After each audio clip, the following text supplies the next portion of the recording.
Hello and welcome back to the Back Post. Today we're going to be talking about obviously the first week of Premier League football because it'd be really weird to not talk about that. No, we're going to talk about more predictions. That's fair. We're going to talk about more predictions. We're going to talk about it's going to be the Big Six, isn't it? Because there wasn't really a game outside that's exciting. A Big Six team played a not Big Six team. I don't care about Leeds and Wolves. Never did. Never will.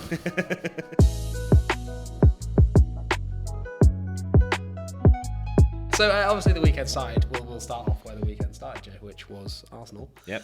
And it's important to clear the elephant in the room because Arsenal have a young, exciting, hungry team filled with this new philosophy. It's fair to say that Arsenal fans are incredibly excited. I am willing to begrudgingly admit they've released 3 kits that are stunning. Yeah. Probably the kits of the season. There's nothing not to like about Arsenal Football Club at the moment. Yeah. Well, except I don't know if you saw the plane. Did you see the plane? The Palace fans flew over. I didn't see that. No, what happened? So Palace flew a plane over the ground that said "Kick rapists off the pitch." Good on them. Good on them. I agree with that plane. It's a good sentiment, isn't it? I agree with that plane a lot. Look, obviously nothing's been proven, and it looks like it's been cleared on a technicality. Yeah, it's pure technicality, isn't it? Which is the most upsetting thing. If you want to keep playing that man in the middle of midfield, the club has to come out. There has to be a statement.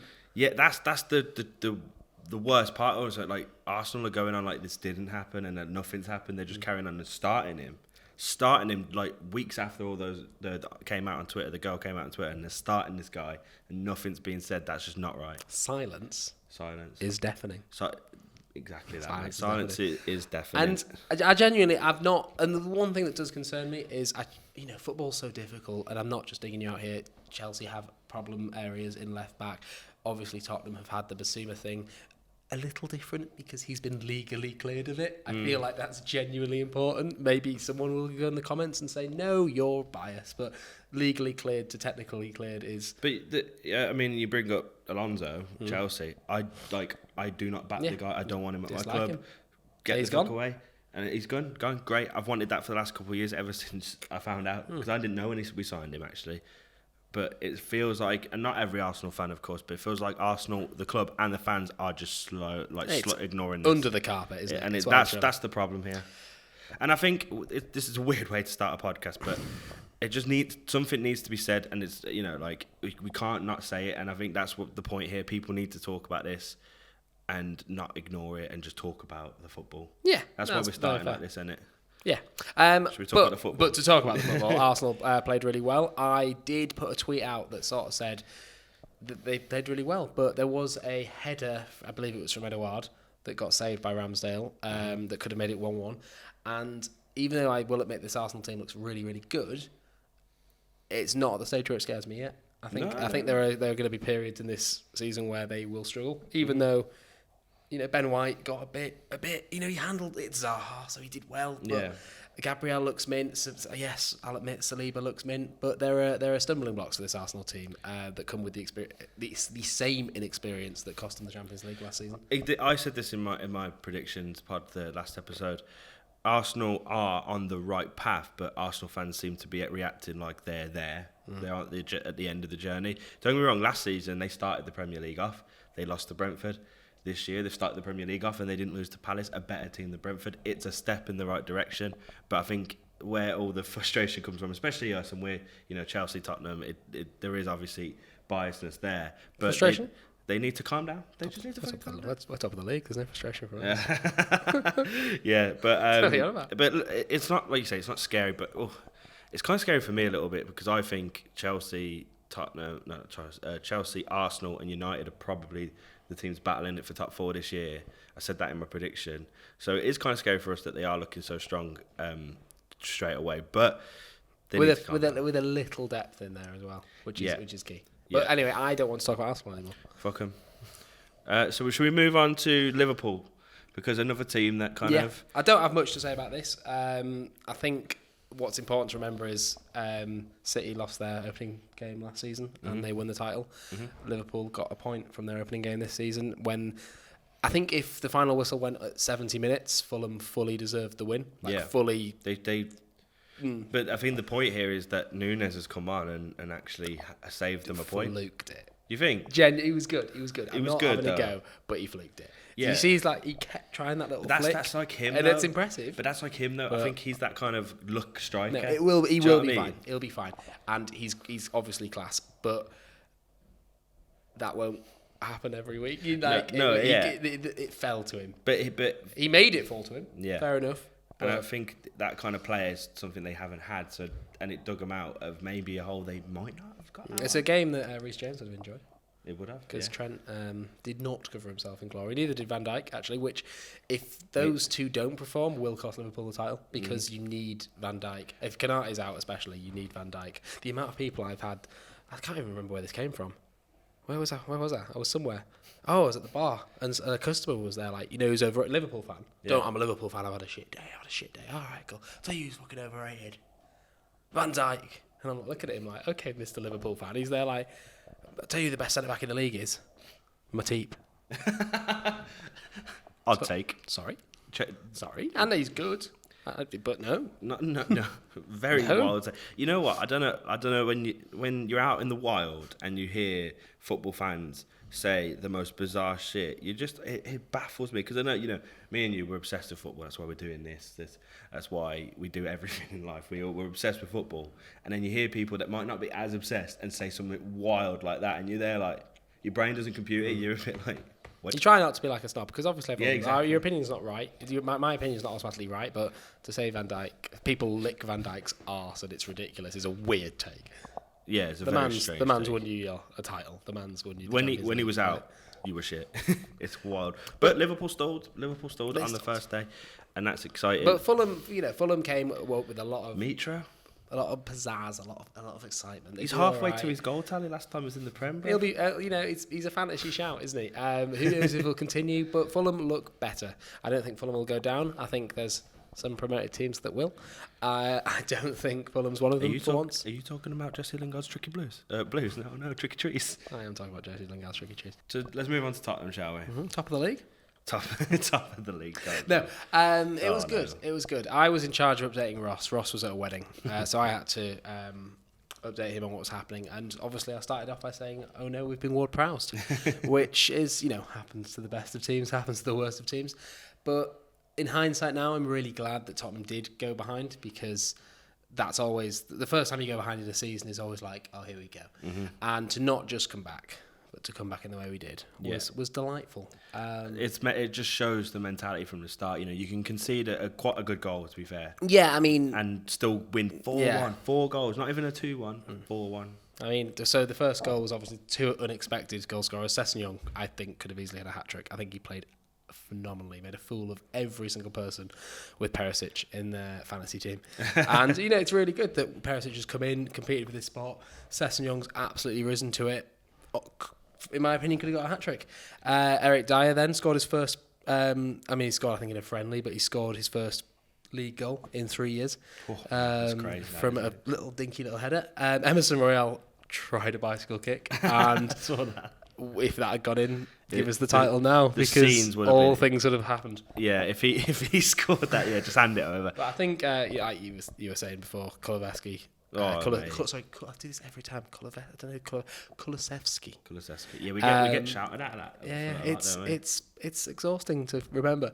But he's, it's all right for a player to come in January and make an impact and have 6 months. But then it's quite common to see that player then fade. I think it's fair to say, and especially with Richarlison in, if he did fade, it wouldn't be the end of the world. But to have him not fade and have him put a fantastic ball in for Sessegnon and then score a sexy little goal. Mate, he was better than Kane and he was. And you know what? And the 2 points you've made there, and it just shows Conte's ability. He's gone out and had a massive market, getting Perisic, getting Richarlison, and Basuma. But what's that done? That's created Sessegnon and Kulusevski. To start with, not a single signing is big. I think that's massive. To have to sign 6 players, and then open day of the season, 6 good players, like the transfer window never happened. I think's a mark of knowing sensible transfers, let's say, because Yeah. they're not desperation. Like, let's be honest, like, even though Koulibaly is a good signing, you guys had to do it. Yeah, There's yeah. no way he's not starting that Yeah, game. absolutely, There's no way yeah. Malang Sarr's like, you're at, lads. Yeah, absolutely. Like, mate, statement of intent. And Basuma came on. I don't know if you saw, but Basuma put on Instagram like YB38 brackets for this season only. He wants Winks gone. He's fuming. He looked at Winks. He was as waiting typed for that his out. number 8. Yeah. And Winks is like, I might stay for a season. And he's like, you motherfucker, you fucking. The only thing I want to quickly shout out is maybe the worst own goal of the season so far. Which one? Salisu. Oh, yeah. Terrible. Yeah, no, oh, God, he just Scooped it. Scooped it in. Weird. It was bad, that. Yeah, that, you know what, I forgot about that. It was bad. But you weren't on the last pod. You didn't give us a prediction. What are you saying for Tottenham, man? I think that we will finish second. I So you genuinely say do. second? I think. But who's I think Liverpool. Liverpool first? No. Sorry, we'll drop out. And City. Not drop out, but City. City, Tottenham. I do think that. That's big. Honestly, I think that my love of Romero knows no bounds. He's Eric Dyer needs to go to the World Cup if he's fit. Yeah, I agree. This is sad that I'm agreeing. I'm slightly concerned about the left side. It's it is Lenglet or Davies, but both. And Lenglet's only had pre-season, but both have performed. So there's no reason for me to be doubtful about that, even though I am. Mm-hmm. Lloris is a World Cup winning goalkeeper. I love him. I know people think he's past it. I think we've got one thing. Okay, here's what I'll finish off with. I think Tottenham will have the best attack of the league this season. Ooh, And not just the front three, big. but to be supported by the wing-backs. To have Kulusevski, Richarlison, Kane and Son supported by Doherty, Spence, Emerson, Perisic, Sessegnon. Spence still yet to Yet to put on his... Well, no, he's played, but... you know what I mean? Like, even he's there waiting to get his chance. Mate, it's fucking annoying.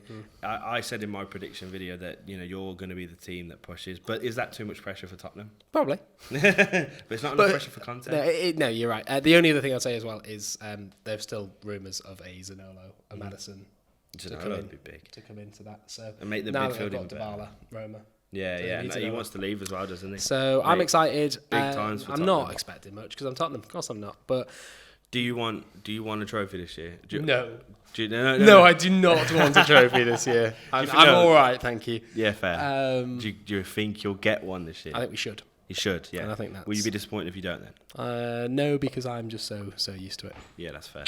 I do think you as a fan base should be expecting one with the signings that you've done, the money you spent, and Conte. Yeah, and I can't wait for us to win a trophy in that away kit and that be because that would be Spursy. Mate, To have that kit, you which reached the final I will of say, something. I'm not a biased man. That is the worst kit in the Premier League history. That is the worst kit in Premier League history. Disgusting. You will win something in that. Yeah. And that is the most Tottenham thing. I love that. Yeah. Shall we move on then, mate? Let's move on to Chelsea, my club, which is fun, isn't it? Because whilst you are just having a great time, 4-1 Southampton, all these new players coming in, we scrape a win against Everton. Fun. It was difficult to watch. I didn't get all of the game. I was watching it on a small screen in a pub in the middle of nowhere, but I got to see what a struggle it was to get a win against Everton. But that being said, that's our first win at Goodison Park in 5 years, Josh. Yeah. So that's a good Which is, thing. but that's not a good thing, is it? No, to not win there in 5 we years. we broke the Goodison Park curse. Yeah, and who let you do that? Frank Frank Lampard. Lampard. But yeah, I mean, he how was this a part of it last year. Let's manage to be sacked. Maybe him and Jared. He's in such a dodgy I watched position. this game, and I was unimpressed. Like I was. We weren't good at all. I had a bet on. I had a tenner on because I actually didn't realise. I bet on the England-Sweden game for each team to have 2 shots on target in each half. Or 1 shot on target, and something must have happened because it didn't come through. Oh, you got a free bet. No, something must have been adjusted post-match. So I logged into my betting account, like, thinking, well, what should I do? And I thought 44 quid. And I was like, hello. Yes. So I thought, screw it. I'll check a tenner on Sterling and Mount, both to have a shot on target within 90 minutes. Sterling, you little fuck. He had 7 shots, I think. You see him put his back To be out. fair, 1 was blocked. 1 should have been on target. It was blocked. I saw him. Mate, I think he should have scored, to be honest. I think there was 1 or 2 opportunities where he probably should have scored and did. But and tell you what, we should have scored more than that because Pickford was having a shocker. Did you see it? Like, he was doing some erratic, wild things. I know Pickford's got that in his locker, but we should be, as a team, just sniffing that out and going for it. Here's my big three concerns about Chelsea, right? It's nice to know you're concerned. And joys about Chelsea. And let's work under the assumption that there will be no more transfers, which there probably will be. But for now, we'll work under that assumption. I don't see how you can keep Koulibaly and Silva fit all season. I think there will become a time where one or both could be out, which is a disaster. Oh, if that happens, it's... Because that's concern number one. Concern number two is you've signed a player in Sterling who is phenomenal, but used to patterns of play that you are not providing him. Sterling seemed to be waiting for that perfect ball. Yeah. Instead of making something happen himself so much in that game.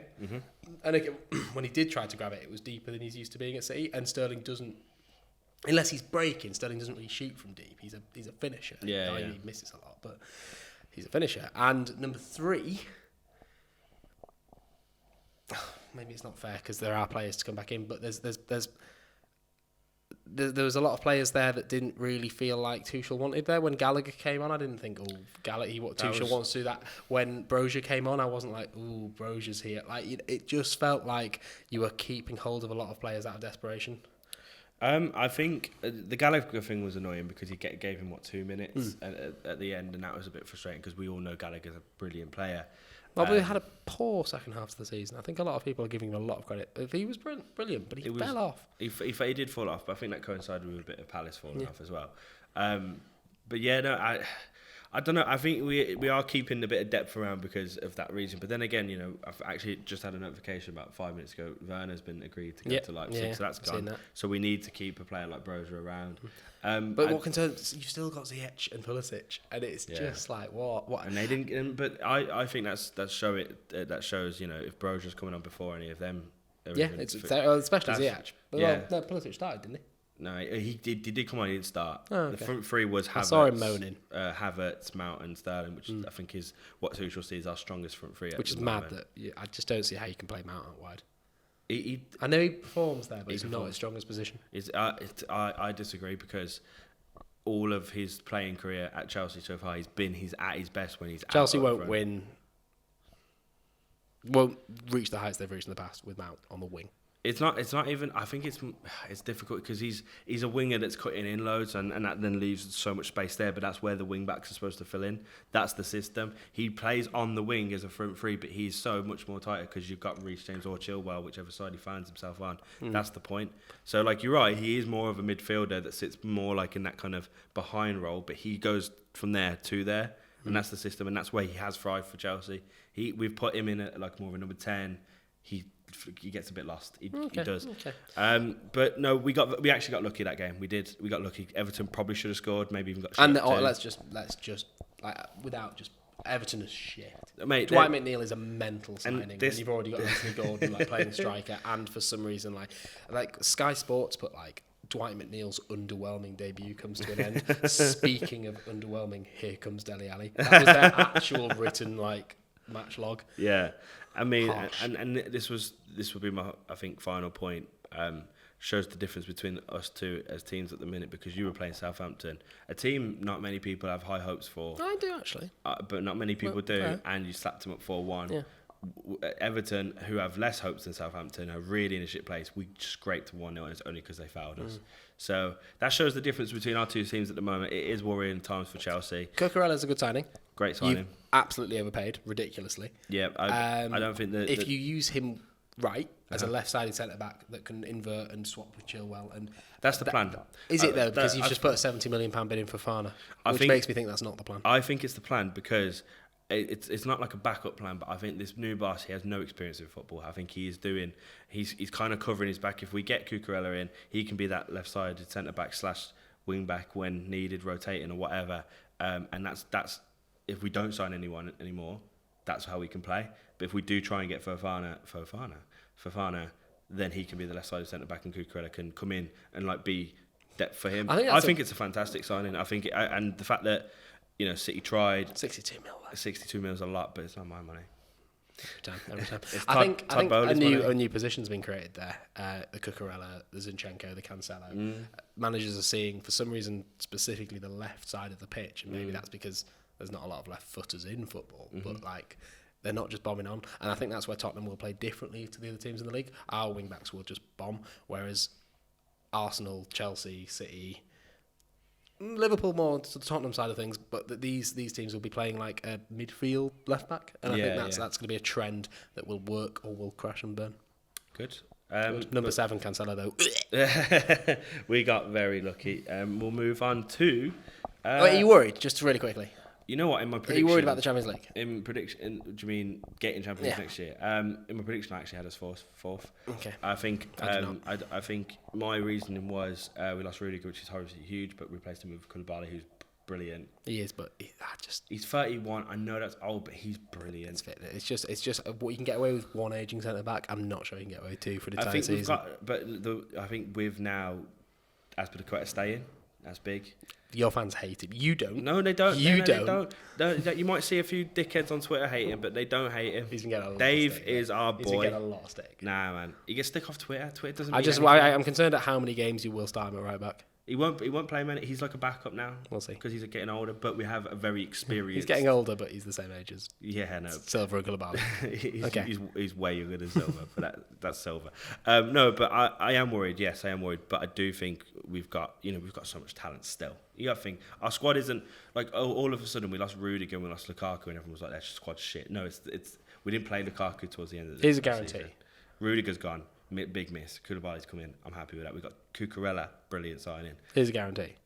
Chelsea will maybe not cost them top 4, cost a place by the fact you will massively underperform your XG. Yeah, that's just guaranteed. That was my worry about Sterling. Bringing him in, he doesn't help. Number 17 as well. Just doesn't look right. Don't know what else we'd give him at the moment. Get rid of Pulisic. Give him number 10. I don't. Werner's number 11. Give him the number 11. Our new owner's not getting rid of Pulisic, is he? No, but all right, let's move on because we spoke about Chelsea for too long there. It's worrying, and we'll talk about Chelsea and Spurs in the part 2 because we've got the big game coming up. But we will talk about United because that was fun. I wanted to give them a free pass, you know. Yeah. Go on, you talk about your free pass. I just think that Brighton, that you've mentally got a team that's beaten you 4-0 in the past, and performed massively. You've then got players that couldn't be there, like Varane and. Yeah, but you can't. Look, Varane wasn't there last season. No, I know, and that's the problem. So you've got 9 of the 11 that started yesterday were last season's players.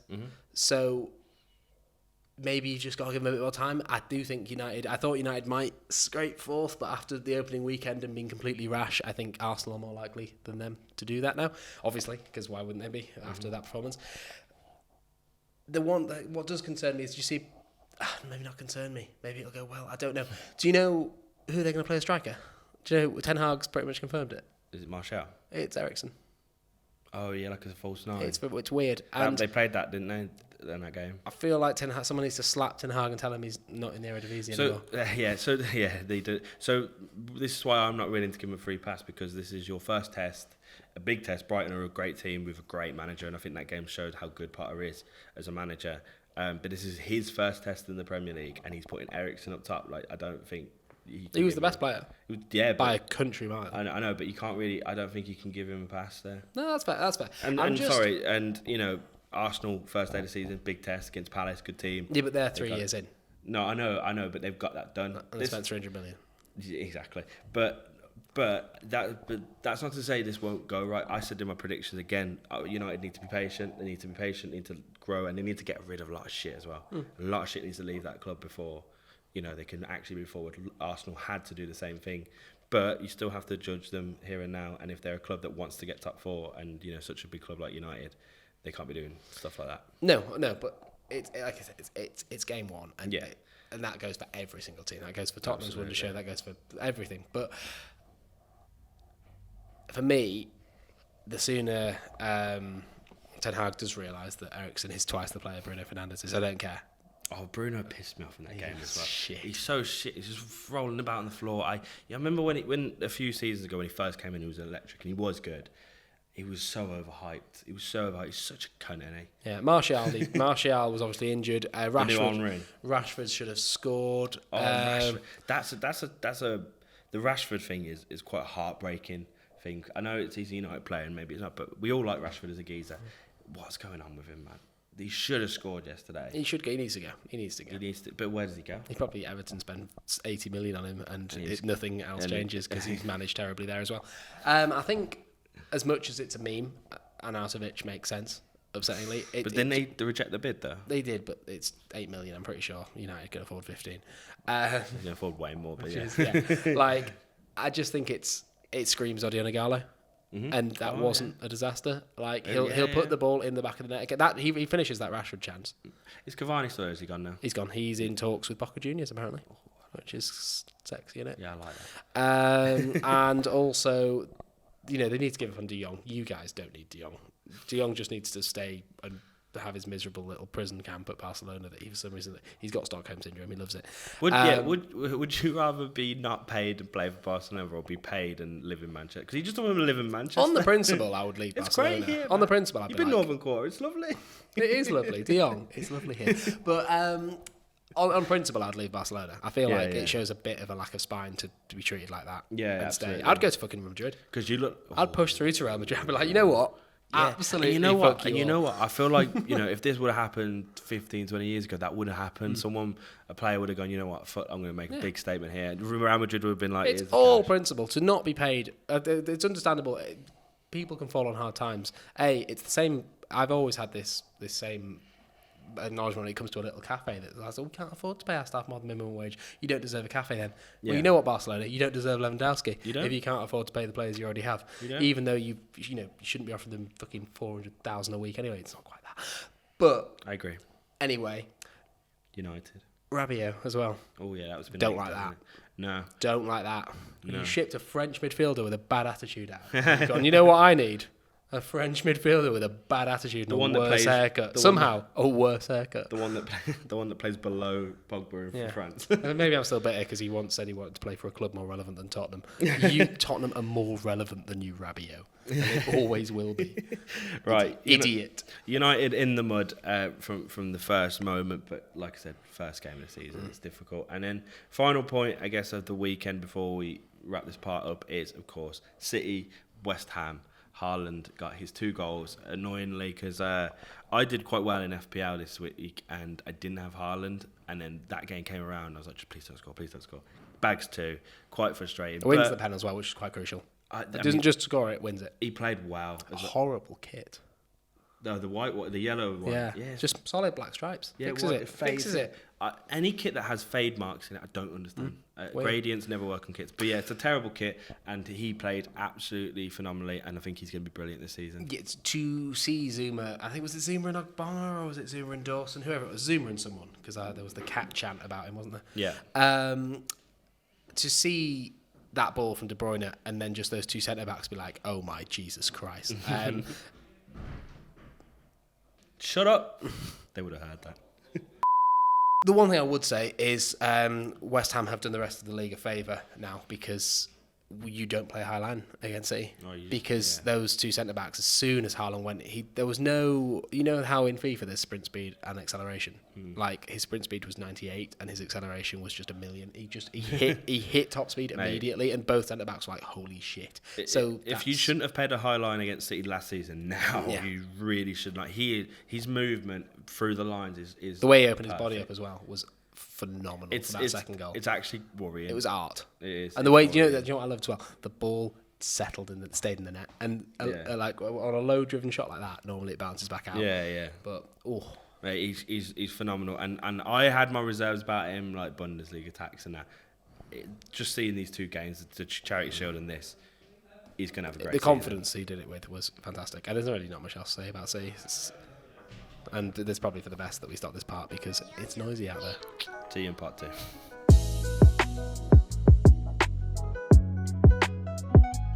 Welcome back to part 2. We're going to talk about what's coming up, and not a lot's coming up. This next match No, week it's a is pretty dead week. Apart from Liverpool Crystal Palace. Let's go. No, it's Chelsea Tottenham. Quickly before we talk about that. So early. It is very early, but that might be a very good thing for us. We'll see. Really quickly. I do this every time. There's something I just forget in part 1, and I just want to shout out Dewsbury Hall's goal. Yeah. It was beautiful. Goal of the week. Well done. I'm gonna. I don't choose. Good. Right, back to the other thing. No, I think Tottenham will always find a way to make Stamford Bridge difficult. So I'm not being too optimistic. But the takeaway, if you take one thing away from what we're about to say, I'll get it out of the way early, is if Tottenham play like they did in game week 1 and Chelsea play like they did in game week 1, Tottenham will win the game. Yeah, but that's not a guarantee. No, that's not how football works. No, but it is. I think you're definitely the favourites. You're definitely the favourites. You are. We're not. You can never be the favourites at Stamford Bridge if your name is Tottenham. It just doesn't work. No, I know, and yeah, I understand that. But if you take away that, like, just match team for team, manager for manager, right now, I think you're favourites, aren't you? And I think you say the what's already happened this season and the transfers. Also, Conte coming back to the Bridge. You know, he left Chelsea. He's been back, hasn't he? No, I know, but he's coming back again. Like that adds this kind of weird, spicy element to it. I think Chelsea as a club, also as a fan base right now, are really not infused. And you know, if we do want to make the Bridge a scary place to be, we need to get up. And I don't know if Chelsea fans have that in them at the moment. We're going to need something exciting early doors to get us that way. If not, it's going to get toxic real quick, and the players will feed off that. That worries me a little bit.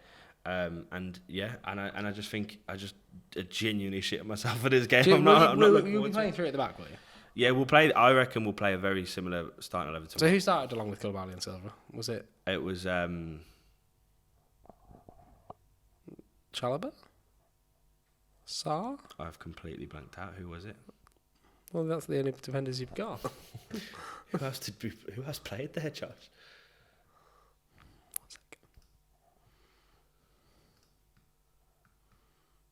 Aspib started? Okay. That's an old back three, man. Yeah, so you've got Koulibaly, Silva and Aspiclara, and let's assume that's how you'll start next week. I think it will be, yeah. Can that back three deal with what looks to be, will be Kane, Son and Kulusevski? Probably not. That's the worry, isn't it? Unless, because I think, you know, when you talk about Chelsea's system at the minute, you talk about the defensive mids as well. You know, if Kante's in form, he drops back in, but he can deal with some of those players definitely. There's a combined age of well over 115 there, isn't it? It's a lot. If you count Kante in there as well. In fact, maybe it might be 100. It's something. It's so strange because Chelsea have gone from, you know, just a couple of seasons ago being a young, excited team to a very old, just think weird you team. Could have had a Gay or a Tomori just in there with no, and Silva. And I don't want to talk about that because I think I speak about it every single week we do a podcast, and I'm just so annoyed by that. No. But I personally think this is going to be a very tough game for Chelsea. I'm going to the game, so that should be fun.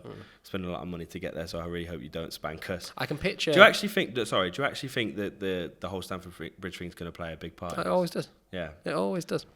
Same with the Emirates. We've had a bit more success there, but it's a mentality thing. Maybe it's a monkey Conte can shake off, but for now it's going to be difficult. I'm confident. Mm-hmm. I can see. I can visualise Sterling getting his first goal against us. Yeah, I can see that. But we've seen that Tottenham can come back from that.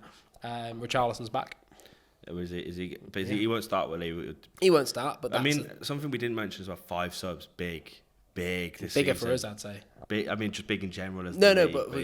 We managed to bring on all of our subs, all of our signings, bar Spence and Richarlison. And that's such a huge move. You know what I mean? Like, and I think this is an early time to play at one another. This is a big statement game, early doors, second game in the Premier League season.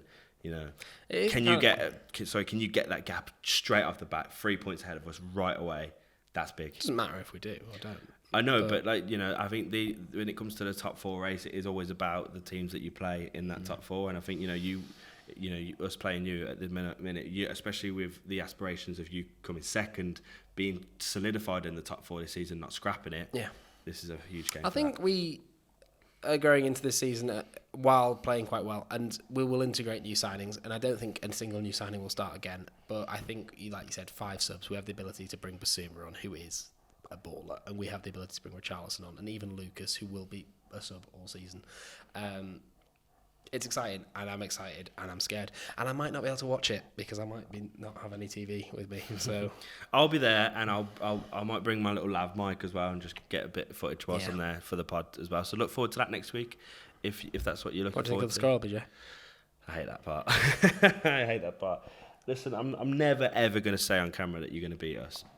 I think it's going to be a horrible game. I think it's going to be tight. It's going to be scrappy. Not scrappy. I think you're going to have a lot more of danger in the game. But let's say that Sterling will get a goal and we'll get like 1-0. Cool. So you think you're gonna lose? Really? You've just shit the bed there, already, haven't you? I think it's gonna be 2-1. I think Sterling will open the scoring, and I think we'll come back into it. And I think all season you'll go 1-0 down and win each game. Yeah, I don't think we'll keep many clean sheets this season, but I think we will play the Liverpool way under Rodgers. We'll score more. Under for like late Rodgers, early Klopp. I think that might be the way Tottenham approach this season. It's a fun season if that's what you're approaching it. Right, that's that game. I think the rest of the other games don't really get. Lampard versus Gerrard's quite a fun one. But yeah, both get sacked. Both lose. Yeah. I mean, the only final talking point we've got really is that All or Nothing's come out, and I personally hate I hate it so much because, and I said the same thing about this when Tottenham did their All or Nothing, right? You didn't have a great season that year. No. Arsenal, by the end of the year, did not have a great season.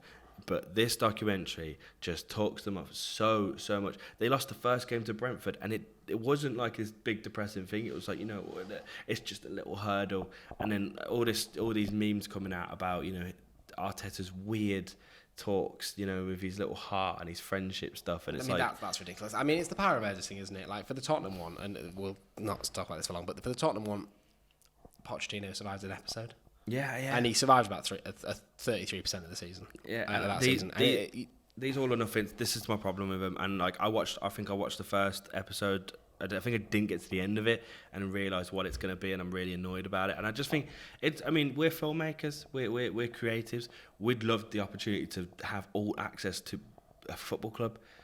And we know we'd make a great story out of it, but these Amazon documentaries, because they're tied into these contracts, they do make a good story. We don't know what the creative control is. I don't think they tell the story. They tell a cool story and that bigs up the club. They don't tell the story that happened. The club obviously wants to come out of it well, obviously, but at the same time, the club doesn't always come out of it well. You saw some really bad sides to like Danny Rose, Levy. I mean, do Arsenal think that? I mean, not on the.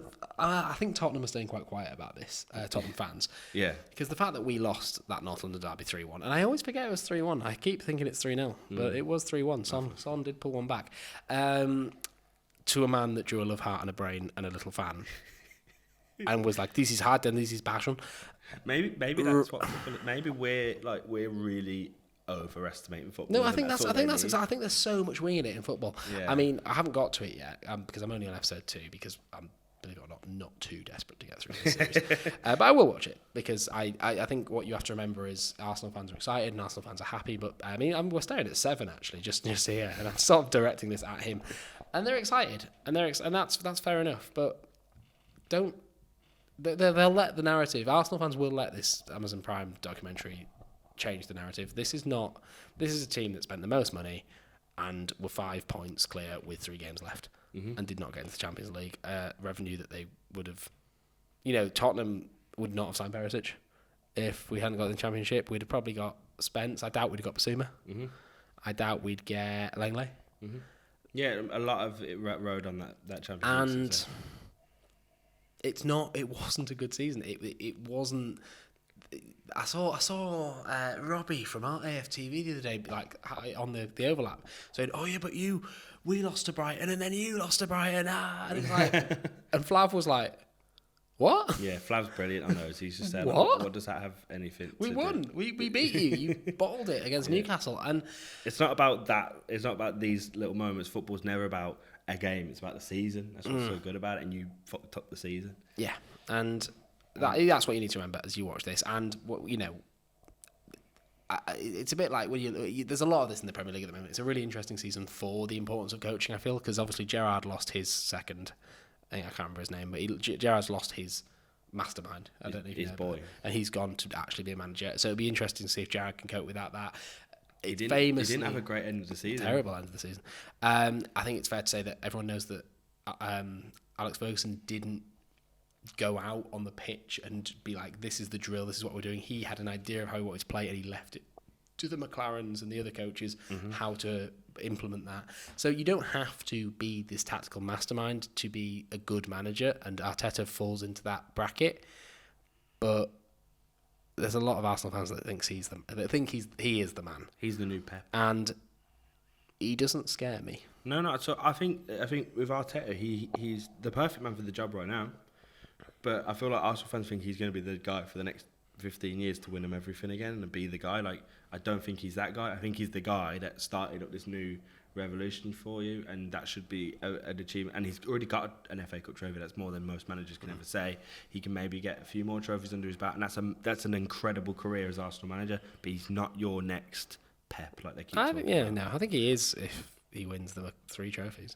I think that's a massive deal for Arsenal at the moment. And I know that's rich coming from me. But here's a bit of advice for Arsenal, and it pains me to say it. See how this goes. Fire all of your money at Nagelsmann. Yeah. Because that's my advice. It's not bad advice, that, Josh. Should we wrap it up there? It's been fun. It's been fun to have you back. I did it on my own last week. Yeah, I was at a festival, and Jay was like, "Just send me a clip," and I was like, "My girlfriend has sent me a photo of her smiling, and it has not downloaded in 48 hours. There will be no video." but it's been good. Thank you if you made it as far in the podcast. Thank you. You're the real one. We're doing this every Monday once again. Not next week. Well, I'm going to upload again. I might get another guest to help me because he is away again. But that will be reviewing the game. Like I said, I'm going to bring a microphone to the game and hopefully get a bit of reaction whilst we're there. Big game next week. I'm happy to have the Prem back. I don't know about you. I'm buzzing. I'm very concerned about the World Cup.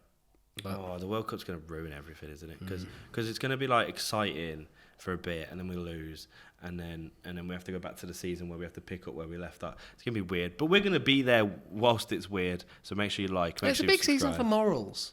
Morals, yes. Yeah, we've got the World Cup in Qatar. We've got the Saudis taking over Newcastle. We've got rapists playing Premier League football. It's big season. Not how I wanted to end the podcast, but we'll end it there. Thanks for watching, everyone.